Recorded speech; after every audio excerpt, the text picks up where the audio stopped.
En lisière de forêt, une discrète ouverture dans la colline. On est dans une petite cavité, et donc cette cavité-là, elle n'est pas extrêmement fréquentée par les chauves-souris, mais au cœur de l'hiver, on peut retrouver 2 ou 3 petits rhinolophes. Donc là, on est venu voir, il n'y en a pas.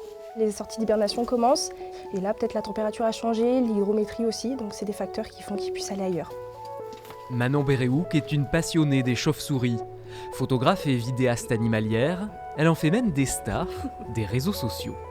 Est-ce que vous savez que les chauves-souris hibernent ? Eh oui, puisqu'en hiver, les insectes disparaissent pour la plupart. Pour pallier au manque de ressources alimentaires, elles vont donc entrer dans une profonde léthargie. C'est vraiment des animaux qui m'intéressent, puisqu'en fait, elles sont super mal aimées, on a beaucoup de préjugés, les gens les connaissent vraiment pas, et donc c'est pour ça que j'essaye de les mettre en avant, de redorer un peu leur blason.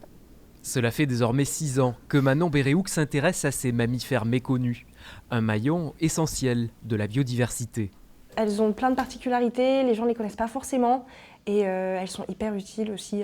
Toutes nos chauves-souris françaises sont insectivores et donc elles vont jouer un rôle majeur dans la régulation des populations d'insectes, notamment les insectes ravageurs de culture, et par ce biais-là, elles vont donc limiter notre dépendance aux pesticides. L'hibernation, la période de mise bas. Voilà, c'est des choses que j'essaye de mettre en avant aussi, de tout le côté préservation. Donc comment est-ce qu'on fait des nichoirs à chauves-souris pour en avoir au jardin, parce que c'est super pratique aussi pour les moustiques en été. Tout un travail d'ambassadrice pour ces animaux représentés par 36 espèces en France et qui font désormais l'objet d'un livre, publié par Manon Béréouk aux éditions d'Ashbook.